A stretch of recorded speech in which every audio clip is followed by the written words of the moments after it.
At 4:30 on the morning of January 24, 1944, Private First Class Giovanni Marchetti pressed his body against the frozen limestone of Monte Cassino and listened to the German machine gun crew talking less than 60 feet above him. He lay so still that the frost growing on the rock beneath his cheek felt like glass. He could see his breath leaking out in pale ghosts that he tried to swallow back into his chest. Each exhale felt like a signal flare in the darkness. Somewhere beyond the jagged skyline of black rock, the Benedictine monastery sat like a watchful crown on the mountain skull, its ancient stones now wrapped in camouflage and concertina wire and the confidence of men who believed no one could reach them. He was 23 years old, born in Brooklyn to parents who had sailed from this exact valley before the last war, and in his pocket he carried a hand-drawn map his grandfather had sketched from memory for decades earlier. Every officer who had seen his orders had said the same thing in different words. This was not a mission, it was a delayed execution. They had said it softly, or in half-jokes, or with a hard clap on the shoulder that pretended to be reassurance but felt more like farewell. His own platoon sergeant had looked at him with something that was almost apology and then looked away. Giovanni, who everyone called Gio, knew what none of them did. The white-haired man who had drawn those lines on fragile paper had spent his youth walking every fold of this mountain with a flock of sheep and a staff in his hand. The experts had called this face of the mountain impassable. His grandfather had called it a shortcut. Below him, invisible in the dark but present in every distant thump of artillery and every faint shout that drifted up the slopes, lay the Fifth Army's stalled line. For weeks the Allied advance up the Italian peninsula had bled itself white against the Gustav Line, a band of concrete, mines, and interlocking fire that followed the natural fortress of the mountains. 2 days earlier, at the Rapido River, American infantry from the 36th Division had gone forward into freezing water under blinding artillery and never come back. Gio had watched some of them pass, faces pale and drawn, boots sloshing, before they disappeared into the night. The next day, he had watched the medics bring back only bodies. The message was simple. As long as the Germans held Cassino's heights, every valley crossing was a slaughterhouse. 3 days before this night on the cliff, Captain Robert Hendricks had called him into a tent that smelled of wet wool, cigarette smoke, and stale coffee. The canvas walls, dimly lit by a shaded lantern, muted the constant thunder of guns outside into a low, ceaseless growl, like some animal pacing the perimeter. Hendricks, 31, with a lined forehead and a wedding ring that had left a permanent pale band on a dirty finger, spread a map over a folding table that trembled slightly with each distant explosion. The map showed the mountain as a set of contour lines so tightly packed they were almost solid ink. "Sit down, Marchetti," Hendricks said. His voice was flat, not unkind, but squeezed dry by exhaustion. "You grew up hearing about this place, right? Your file says your people are from Cassino." Gio sat, feeling the damp canvas stool sag under him. Part of him wanted to lie, to say no, to distance himself from whatever was coming. Instead he nodded once. "Yes, sir, my grandfather was a shepherd in these hills before he went to America. He left a map." Hendricks' eyebrows twitched up a fraction. "You did not think to mention that when we landed at Salerno." The rebuke stung, but it was not unfair. Gio shrugged one shoulder, feeling suddenly young and out of his depth. "Sir, I did not know we would end up here. And I did not think anyone would believe a hand-drawn map from before the last war mattered when you have airplanes and photographs." Hendricks studied him for a moment, then let out a breath that might have been half a laugh. "Fair enough, it matters now. Intelligence says the Germans have observation posts all along this ridge. Every time we move so much as a platoon, they see it and drop artillery on it. We keep hitting Hill 593, and it keeps spitting us back down covered in blood. We need eyes somewhere they do not expect them. Somewhere up here." He tapped a point on the northern face of the mountain, where the contour lines bunched together in a way that made the paper seem wrinkled. "According to our maps, this sector is practically a cliff. Impassable for troops, no way to move up under fire. They do not watch it the way they watch the approaches from the valley. That should be our one advantage. Except we cannot get anyone up there." He looked at Gio as if weighting him against the mountain. "You said your grandfather mapped shepherd trails. What do his lines say about this?" Gio reached into his jacket and pulled out the folded scrap he had carried for nearly 2 years. The edges were soft from sweat and handling. One corner was missing where a bullet in North Africa had flicked past and stolen a piece of paper and a layer of skin from his chest. He laid the map over the army's version, the pencil lines, drawn by an old man sitting at a kitchen table in Brooklyn, snaked across the contour lines with a kind of quiet confidence. Here, Gio said, his finger tracing one route. Start north of your positions, at a ruined farmhouse, follow the old stream. Where your map says boulders, impassable, he shows a goat path. It climbs through a chimney here. He tapped the symbol his grandfather used for a narrow cleft, then cuts along this ledge. There is a shelf here, a little plateau.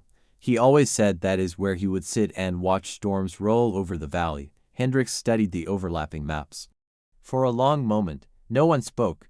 Outside, artillery thunder rolled across the sky. Somewhere in the tent city, someone laughed a little too loudly at a joke that was not really funny. If you are right, Hendricks said slowly, a man with a radio could see everything, their guns, their supply dumps, their reserve movements. He could call fire missions that would break their line in ways they would not understand until it was too late. He looked up, and now the exhaustion in his eyes had been joined by something sharper, hope, laced with guilt. Marchetti, higher command says this cannot be done. They say anyone who tries is dead before breakfast. I need to send someone who not only might have a chance, but who can make sense of what he is seeing once he is up there. You have 17 missions as a forward scout. You speak Italian. You know this ground in your bones. You also know what you stand to lose. I am asking, not ordering. If you say no, this stays between us. For a moment, the captain's words bounced around inside Gio's head without landing. He saw his parents' grocery in Brooklyn, the bell over the door jingling, his mother's hands dusted with flour as she rolled dough, his father counting coins with a pencil behind one ear. He saw his grandfather at the kitchen table, gnarled hands moving slowly over the paper, eyes misted with memory. He saw, with equal clarity, the bodies pulled from the rapido, faces he half recognized from chow lines and hurried conversations in foxholes. If someone else goes, he said quietly, they do not know the path, they die in the boulders. If I go, maybe I die up there, but maybe I make it. And if I make it, maybe fewer bodies come back down river. He surprised himself with how steady his voice sounded. When do I leave, sir? Hendricks closed his eyes briefly, as if he had hoped for a different answer and blamed himself for wanting this one.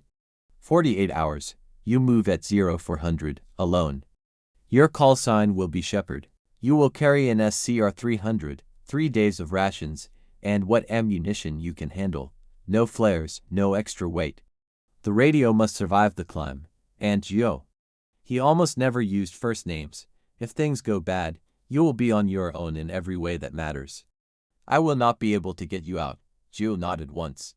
The weight of what he had just agreed to did not fully settle on him until he stepped back into the cold, damp air outside the tent. The sky was a smear of low cloud and the mountain loomed as a black mass beyond the flickering lights of the command post. It seemed to lean over him, listening. That night, he lay awake in a crowded dugout that smelled of damp earth, sweat, and fear. Men snored, others whispered. A few wrote letters they might never send. Gio turned the map over and over in his hands. Each line his grandfather had drawn now seemed less like ink and more like a sentence pronounced years ahead of time. He thought of the old man's voice, half whisper and half chant, as he had tapped the paper and murmured, if you ever fight here, remember, the stones do not forget. Trails stay where they were, even when men are gone. What he would never tell anyone, not even years later, was that a small, selfish part of him was terrified of failing his grandfather more than of dying. What if he went up there, trusted the map, and discovered the mountain had shifted, that time had erased those secret paths? What if he slipped, or the radio shattered, or the Germans found him and threw his body off some nameless cliff? Then the map would lie folded in his pocket, useless, and the story of Salvatore the Shepherd would finally be proven just that, a story. The approach in the dark went wrong almost immediately. The ruined farmhouse that marked his starting point was not the quiet pile of stones he had expected, but a skeletal shell peppered with shrapnel scars and half collapsed under a recent shell hit. The dry stream his grandfather had drawn was choked with unexploded ordnance and twisted metal from a wrecked German half-track. Every careful step could be the last, every short slide of his boot through loose stones a potential trigger. He moved like an old man, each foot placed, Each weight transfer deliberate, his breath held whenever he shifted. In those first 100 yards, his fear felt almost clinical, a sharp, cold thing that he could observe as it crawled up the inside of his ribs and settled behind his tongue. He forced himself to name the sensations: racing pulse, sweaty palms despite the cold, the urge to turn and run because training had taught him that naming fear made it smaller, something that could be managed instead of something that ruled him. The boulder field changed that. The ground reared up into chaos, great chunks of limestone balanced at angles that made no sense, as if some giant hand had smashed the mountain and left its bones exposed. Salvatore's pencil line insisted there was a way through. The night and the mountain disagreed. Halfway across, his left boot came down on what he thought was solid stone. It rolled under his weight, a hidden layer of pebbles sending him slithering sideways. His shoulder slammed into a boulder, pain flaring down his arm. The rock he had dislodged bounced twice and then rattled downhill in a stuttering cascade that sounded deafening in the pre-dawn silence. He dropped flat, radio pack grinding into his spine, heart hammering against his ribs like fists against a locked door. He waited to die. Above him, the German machine gun voices did exactly what he knew they would do. They cut off mid-sentence. Then, the sliding of a metal latch, the scrape of boots turning, the clipped question, was war das? He knew just enough German to feel the meaning like a knife. What was that? A cone of white light licked down the slope. It washed over rocks, scraped past bushes, reached, searched. Gio pressed himself into the stone, willing his body to become part of it, every muscle screaming with the effort of absolute stillness. The beam stopped a few feet below his boots, paused, shifted up a fraction. For 2 long seconds, he could see the flashlight's glow reflecting faintly off the barrel of his own rifle. His mind began to do strange things. It pictured a Brooklyn street in summer, children running through the gush of a fire hydrant. It pictured a church in Cassino, the kind he had seen only in photographs, packed with candles. It pictured his mother's face when the telegram came. The idea that these images would likely be cut off mid-frame, like a film reel torn from the projector, felt obscene. Then the beam jerked away. Rocks, one voice said, dismissive. Goats. This whole mountain is falling apart. The light snapped off. Boots shifted. The machine gun crew went back to talking about food, leave, the boredom between bombardments, all the small, ordinary complaints of men expecting to live another day. Gio counted to 300 in his head before he dared move. When he finally rolled slowly onto his stomach, sweat had frozen along his spine. As he entered the chimney narrower than he had imagined, cold stone biting the skin through his uniform, he discovered the scratch mark on the wall, a simple cross and 3 letters that did not quite match any German or Italian unit marking he knew. It looked old, edges smoothed by time and weather. British Expeditionary Force, he guessed. Maybe someone from the last war had used this same slit of rock to climb toward another set of guns. The thought that the mountain had already seen this exact scene played out once before left him dizzy. He climbed anyway. By the time he pulled himself onto the coffin-wide ledge above the machine gun nest, his fingers were clubs of pain and numbness, his shoulders burned, and the radio felt like an anvil strapped to his back. He lay there, chest heaving, cheek pressed against stone, and argued with himself. He could stop. He had already gotten farther than anyone thought possible. If he slipped back down in the dark, he could return with a good story and a scar from where the ledge had scraped his side. It would be failure, yes, but a survivable one. No one could reasonably demand that he solo climb the rest of a mountain under enemy noses. But then he thought of the Rapido again, of water lit orange by artillery flashes, of the look he had seen on Captain Hendrick's face as the casualty lists came in, not just grief, but a kind of stunned disbelief that so many names could fit on a single sheet. He thought, unexpectedly, of his grandfather bragging in that cracked voice, "I walked those trails in any weather." Your old Nano could go where even goats were afraid. If he turned back now, the map would have lied after all. Or worse, he would have lied to the map. He pushed himself up and began the slow crawl toward the plateau. Dawn widened the world one shade at a time. As he assembled the radio and extended the antenna, the mountain's jagged black silhouette softened into gray and then into the stony browns and whites of winter rock. From his chosen shelf, the Gustav line unrolled beneath him like some terrible, precise machinery. He could see why they could not crack it from below. German positions were not random dots of trenches and guns, they were a woven net. Machine guns were placed to intersect their cones of fire. Mortar dug in behind folds of ground that screened them from direct hits, artillery further back on ridges, their flashes masked by the terrain. Even the supply tracks had been chosen so that any vehicle moving along them disappeared into ravines and under overhangs at exactly the moment when Allied spotter planes would be circling overhead. From the valley, this would have looked like chaos. From here, it was artistry of a dark kind. The first time he spoke into the radio, his voice came out as a rasp. Shepard to Red Bull. Shepard in position. I have eyes. Over. Static hissed. Then Hendrick's voice returned, thin but sharp. Copy, Shepard. Good to hear you. Stand by for first fire mission. That first correction, watching the mortar rounds land long, then adjusting them by 50 yards and seeing the second salvo walk straight onto the clustered rocket launchers did something strange inside him. It was a rush, like the first clean shot on a rifle range, but magnified by the stakes. One set of numbers, a slight inflection in his voice, and men died.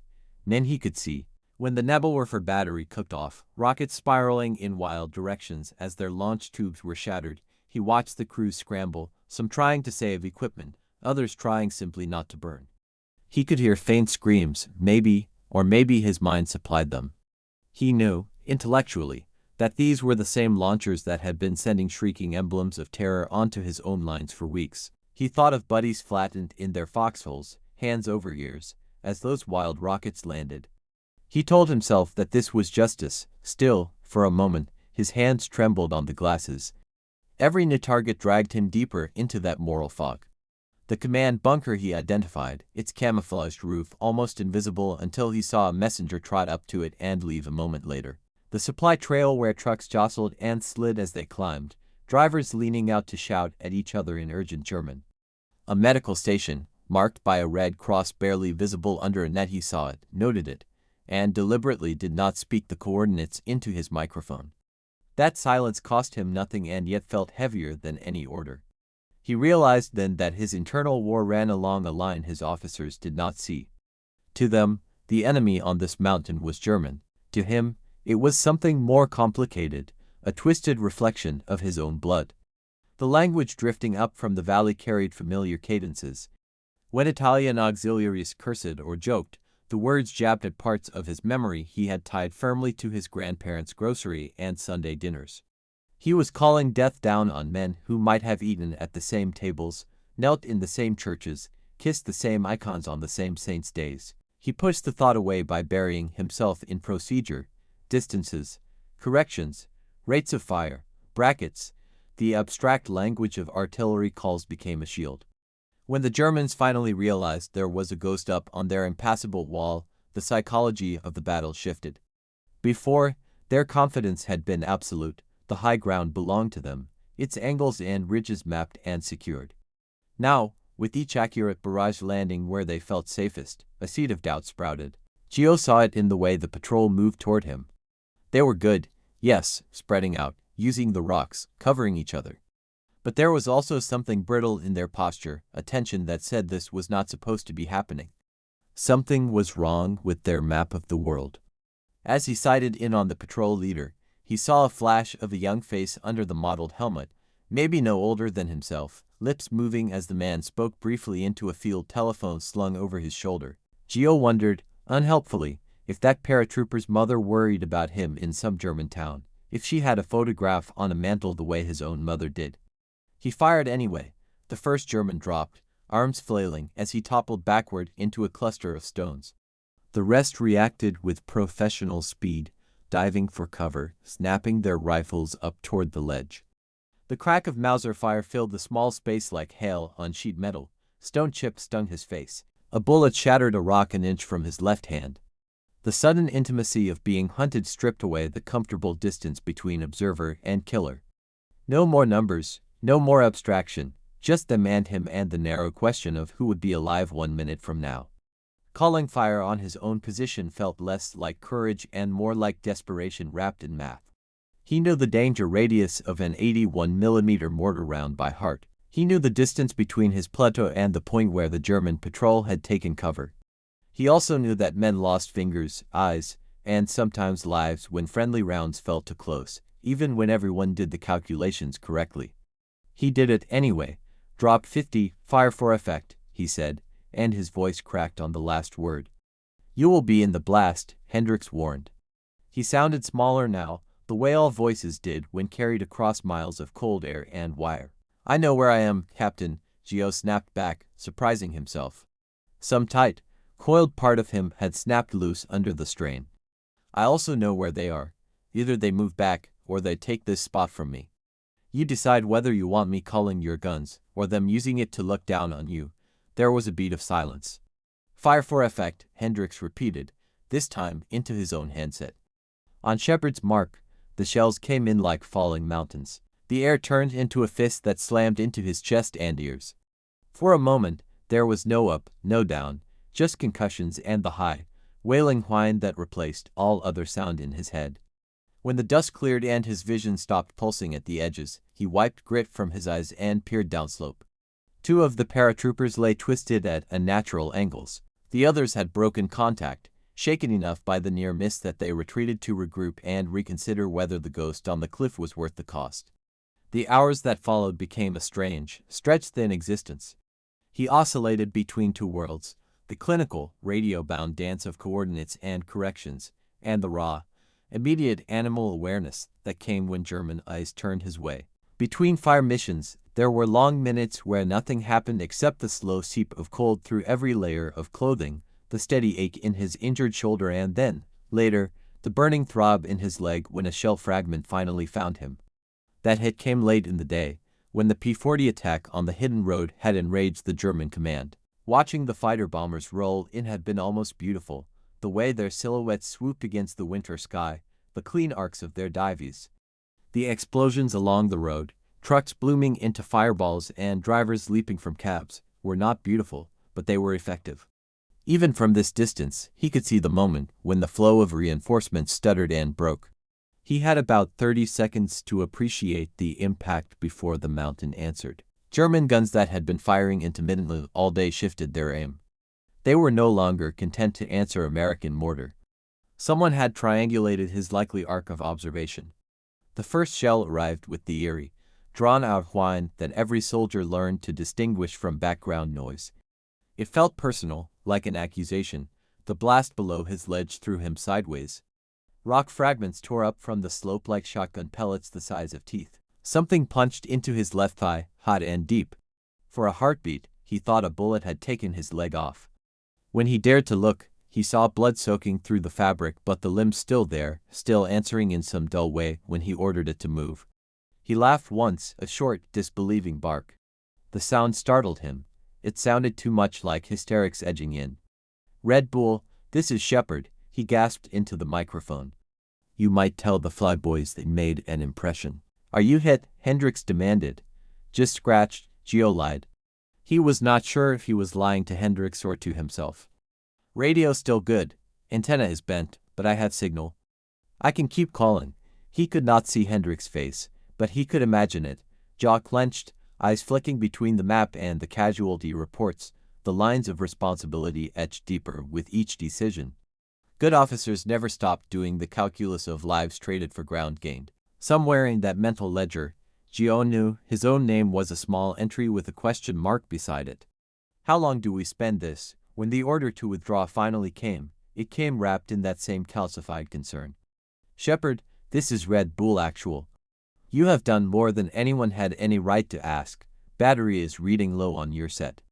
We cannot risk losing you and the intel you have got back. Break contact and exfiltrate as best you can. That is in order. Gio stared at the radio, at the little needle sliding toward empty. He shifted his weight, feeling the sticky warmth of blood in his boot and the cold numbness biting into his fingers. He looked out at the valley again. Smoke now drifted from half a dozen points he had marked. Some guns were silent that had been spitting fire all morning. One of the rocket batteries still burned, sporadic explosions flaring as trapped propellant cooked off. Here and there, he could see the slow, disciplined movement of German stretcher parties. Even in chaos, their system worked. He thought of the men back in the assembly areas, sitting on their packs, smoking in thin shirts despite the cold, waiting for the next attack order. He thought of how many of those attacks had failed because the Germans always seemed to know the moment they moved. He rubbed a thumb over the worn edge of his grandfather's map through the fabric of his pocket. If he went now, he would probably live. If he stayed until dark, calling everything he could spot, there might be fewer crosses hammered into the Italian soil with American names on them. He realized, with a kind of quiet horror, that he was deciding how much his own life was worth measured against a column of theoretical casualties. No officer's bar weighed on his collar, no staff briefing had trained him for this. He was just a kid from Brooklyn with a borrowed mountain under his boots. Negative on withdrawal, he said, and the words came out more calmly than he felt. I will stay until dark. As long as this battery holds, we keep going. There was a pause. When Hendricks spoke again, the usual steel in his tone was threaded with something rougher. Understood, Shepard. You are making that call, not me, you hear. Not me. Roger that, Captain. The long wait for nightfall stripped him down to something bare. The pain in his leg grew teeth. The cold, which had been an enemy at the start of the climb, became an occupation force. Its fingers crept up his sleeves and pant legs, settled into his joints, stiffened his jaw. He found himself muttering in Italian under his breath, half curses, half prayers, the kind he had heard from older men in church vestibules back home. He thought of his mother lighting candles for him, though the letter that told her he was at the front had likely only just crossed the Atlantic. He pictured her whispering to saints whose statues had watched over Cassino for centuries before the war crashed over them. Those eyes of carved stone had seen emperors, monks, invasions, plagues. Now they watched artillery flash around their hill. As full darkness finally swallowed the valley, the radio's last strength flickered out. The final words from Hendricks, something about an artillery shift, about fresh ammunition coming up, disintegrated mid-sentence into a pop and then silence. The sudden absence of that crackling presence felt like falling through ice. For the first time since he had turned the set on, he was truly alone. The mountain changed character at night, sounds carried differently. Every small scrape of stone seemed magnified. The wind, which had been a steady pressure, now came in gusts that moaned along the rock faces, sometimes so like a human cry that the hairs on the back of his neck stood up. Somewhere far below, occasional flares shot up, bathing pieces of slope in cold white light before dying and plunging them back into black. Sleep was impossible.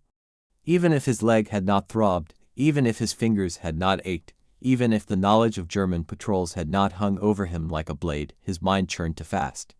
It replayed the day's targets in a loop, faces he had not really seen now taking on features as his imagination filled in blanks. In one moment, a shell burst on a mortar pit seemed necessary, surgical. Hours later, in the stillness, he could not help wondering if one of those crews had a photograph tucked in a pocket, if the smoke from that had now stained some kitchen ceiling in Bavaria or Saxony in the form of a telegram's shadow. He knew enough about the war to realize that mercy here could prolong a greater cruelty down the line. If the Gustav line held, more cities would be shelled, more civilians caught in the crossfire of a campaign that had already dragged on too long. He told himself that every German gun he had silenced that day meant fewer shells falling on Italian villages. Somewhere, perhaps, some child who would have died in rubble would instead grow up. It was a thin comfort at 3 a.m. The sound of approaching boots did not come as a surprise. He had expected them. What surprised him was that they did not sound like German boots. At first, in his half-frozen, half-dreaming state, he thought his mind was playing tricks.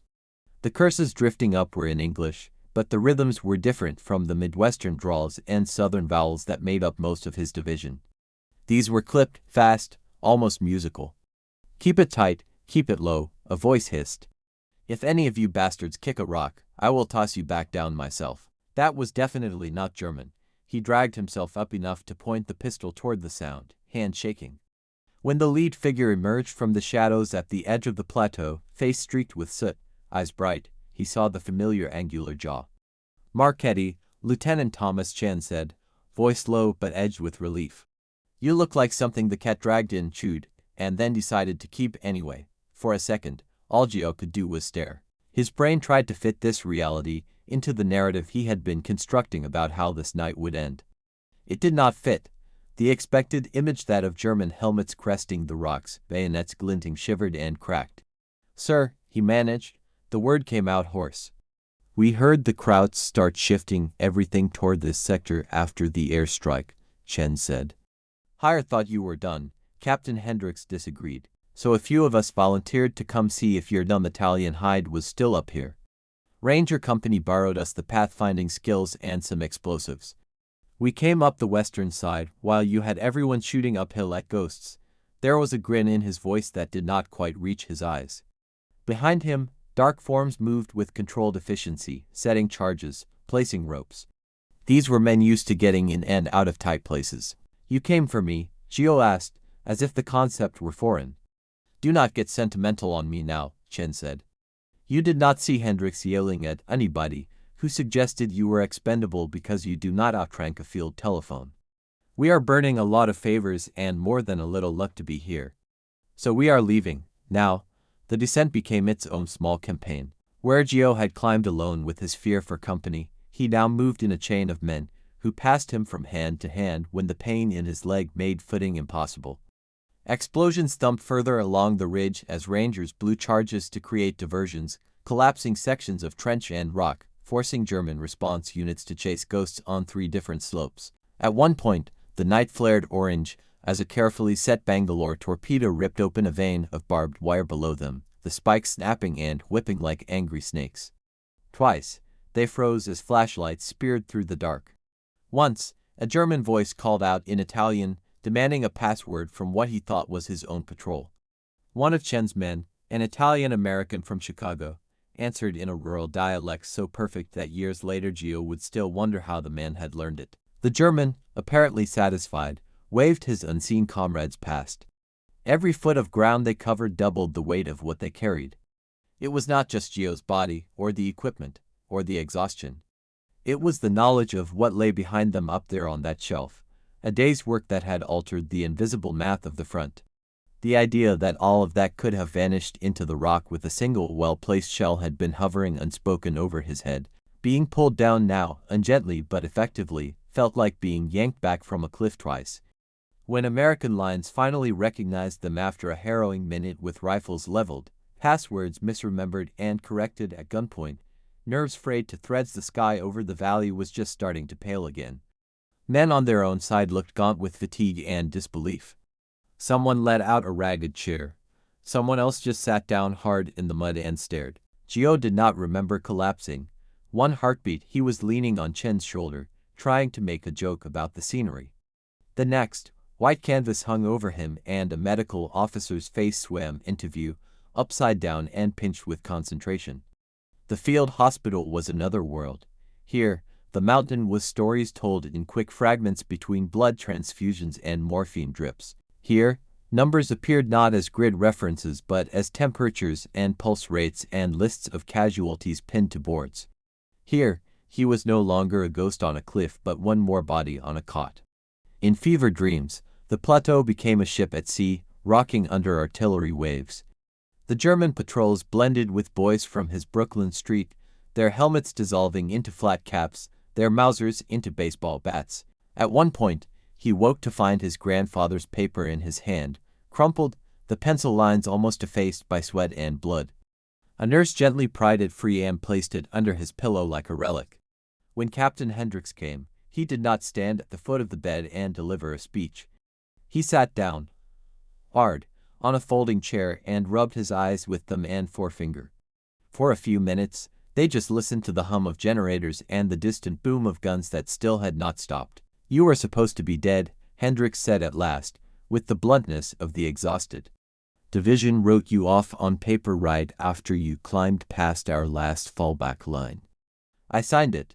Name, rank, serial number, presumed killed in action. He looked almost ashamed. Turns out the paperwork was premature. Gio managed a crooked smile. You can tear it up, sir. I am not much good to anyone as a ghost. I would like to go home someday and frighten some neighborhood kids with stories. Hendricks huffed a laugh, then grew serious. You have no idea what you did up there. Intelligence is still counting. At last estimate, over 40 significant positions neutralized or degraded because of your calls. That hidden road, that was their main artery feeding troops into this sector. We bled them all day long because of your angles. The Poles, the Brits, the French, they will all have an easier time in the next rounds because those guns are not where they were supposed to be. He paused. eyes softening. And for what it is worth, a lot fewer men from our own division went out last night in body bags because some German battery that had us zeroed in was a smoking hole instead. You did that? Gio looked away, suddenly overwhelmed. Praise felt heavier than his pack had. They were talking about girls, he said quietly. Hendricks frowned. Who? The machine gun crew near the chimney, Gio said, right before I almost gave us away. They were arguing about some girl in Rome. I could hear them laughing. He swallowed. I do not know what to do with that, sir. Hendricks sat with that for a moment. Outside, a stretcher clattered past. War does not ask you to know what to do with it, he said finally, equally quiet. It only asks you to carry it. The knowing comes later. Sometimes much later, sometimes not at all. Years later, when historians leafed through after-action reports and unit war diaries, the operation would shrink down to a few lines. One forward observer infiltrated enemy rear on Monte Cassino's northern face, provided vital intelligence, and was extracted under fire. The stark language would not mention the taste of frost on his tongue, or the way his leg throbbed like a second heartbeat, or the small choices like sparing the medical station that had gnawed at him in the dark. Monte Cassino itself would become a symbol in books and documentaries, for major battles, months of stalemate, a monastery reduced to shattered stone by Allied bombing. Those same accounts would often show the ruined abbey, its walls skeletal, and talk about polished flags raised, about French colonial troops climbing other slopes, about Gurkhas and New Zealanders and British units grinding forward under impossible conditions. Somewhere in the footnotes, at best, there might be a reference to early reconnaissance efforts that helped shape the later assaults. On battlefield tour, guides eventually began to lead small groups up safer, marked paths. They would stop at a certain shelf of rock, now reachable without crawling under machine gun arcs, and point to a plaque bolted into the stone. It bore a name most tourists would not recognize. Some guides, the ones who had read more deeply, would tell the story. Not the whole story, no one could truly give that back, but enough. A Brooklyn kid with an old map, a night climb where each rock was a coin tossed against death, a day spent turning the enemy's own vantage point into a liability. The guides would point down into the valley and say, from here, he could see every gun that was killing his friends. Then they would look up at the monastery ruins and add, from there, they thought no one could ever see them. Back in Brooklyn, long after the war, the grocery on the corner of a busy street bore a new sign painted in careful letters.